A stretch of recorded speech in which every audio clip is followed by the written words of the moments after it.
semuanya, perkenalkan nama saya Karen. Di video kali ini saya akan membahas analisis data Superstore, di mana fokus pada analisis ini adalah customer segment lookout buyers.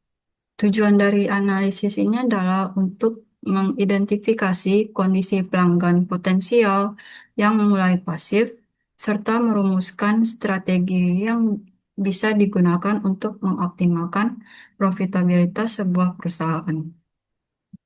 Pertama-tama, mengapa segmen lookout buyers ini sangat krusial bagi sebuah bisnis? Jadi pelanggan dalam kelompok ini memiliki riwayat nilai transaksi yang baik di masa lalu. Namun aktivitas mereka saat ini menurun karena sudah cukup lama tidak kembali bertransaksi. Terdapat dua alasan utama mengapa intervensi harus segera dilakukan. Yang pertama itu risiko kehilangan pelanggan. Mereka ini berpotensi beralih ke kompetitor apabila perusahaan tidak segera melakukan intervensi.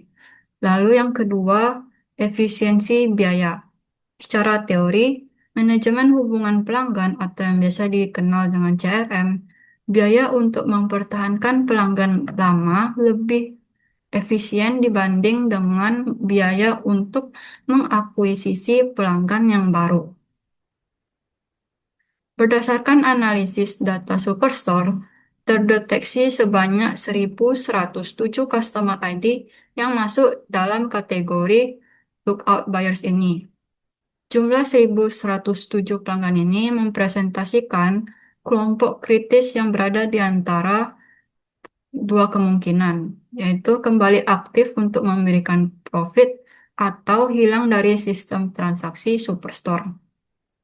Oleh karena itu, kelompok ini menjadi target utama dalam strategi pemulihan. Perkembangan perilaku transaksi mereka dapat kita analisis melalui tren profitabilitas bulanan. Pada awal tahun, pertumbuhan menunjukkan tren positif di mana profit meningkat secara signifikan dari 524 pada bulan Februari menjadi 1.572 pada bulan Maret.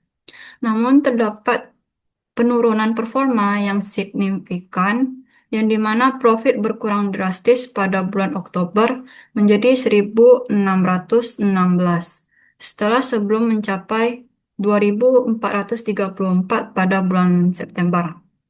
Penurunan di bulan Oktober ini menjadi indikator utama bahwa mayoritas pelanggan dalam segmen ini mulai memasuki fase pasif. Meskipun demikian, pada bulan November, profit kembali menaik hingga mencapai titik tertinggi tahunan di angka 4.124. Pola ini menunjukkan adanya momentum pasar di akhir tahun yang dapat dimanfaatkan untuk mengaktifasi kembali segmen ini secara masif. Untuk efisiensi implementasi strategi, data pemetaan geografis menunjukkan konsentrasi wilayah pelanggan yang sangat spesifik. Jadi perusahaan tidak perlu mengalokasikan anggaran pemasaran secara merata di seluruh wilayah, melainkan cukup memprioritaskan 4 state utama. Di sini ada California sebanyak 225 pelanggan, New York sebanyak 152 pelanggan, Florida dengan 59 pelanggan, dan Washington dengan 47 pelanggan. Fokus pada wilayah dengan densitas pelanggan pasif tertinggi ini akan memastikan penggunaan anggaran pemasaran berjalan lebih optimal.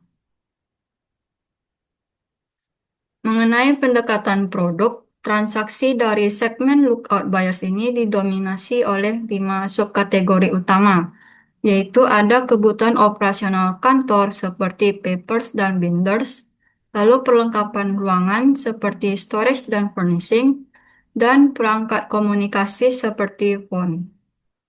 Kelima subkategori ini memiliki validitas tertinggi dalam memicu pembelian ulang. Penawaran atau katalog promosi yang dirancang harus mengutamakan jenis-jenis produk tersebut. Di samping dari strategi massal, perusahaan juga harus menetapkan pendekatan personal yang terukur. Berdasarkan penyaringan nilai RFM atau monetary tertinggi, telah ditetapkan 5 pelanggan utama yang menduduki prioritas tertinggi untuk segera ditindaklanjuti. Pelanggan tersebut adalah Jim Carlson dengan posisi pertama, lalu ada Rick Hansen di posisi kedua, Thomas Boland di posisi ketiga, Erika Smith di posisi keempat, dan Frank Carlis di posisi kelima. Mengingat kontribusi profit historis mereka yang sangat besar ini, 5 pelanggan ini merupakan target utama dalam fase awal komunikasi personal. Sebagai langkah konkret untuk ke depannya, berikut adalah rekomendasi strategi CRM yang dapat saya usulkan. Yang pertama itu ada digital ads yang tersegmentasi. Jadi di sini mengimplementasikan iklan digital khusus untuk wilayah California, New York, Florida, dan Washington dengan menawarkan program bebas biaya kirim atau intensif khusus pada toko fisik terdekat. Lalu ada pendekatan personal oleh tim sales. Jadi di sini itu kita akan mengarahkan account manager untuk melakukan komunikasi langsung secara formal kepada daftar high value customer tadi untuk menawarkan solusi kebutuhan bisnis yang terbaru. Lalu yang terakhir, penyelesaian konten pemasaran. Di sini kita mengintegrasikan produk dari subkategori yang dominan tadi seperti fonts dan paper sebagai materi utama dalam setiap kampanye pemilihan pelanggan. Melalui strategi penanganan berbasis data ini, perusahaan dapat mengaktifasi kembali 1.107 pelanggan potensial dan menjaga kestabilan profitabilitas Superstore untuk di periode yang mendatang. Sekian hasil analisis dan rekomendasi strategi untuk segmen lookout buyers ini. Semoga analisis ini dapat memberikan kontribusi positif bagi strategi pertumbuhan profitabilitas di Superstore.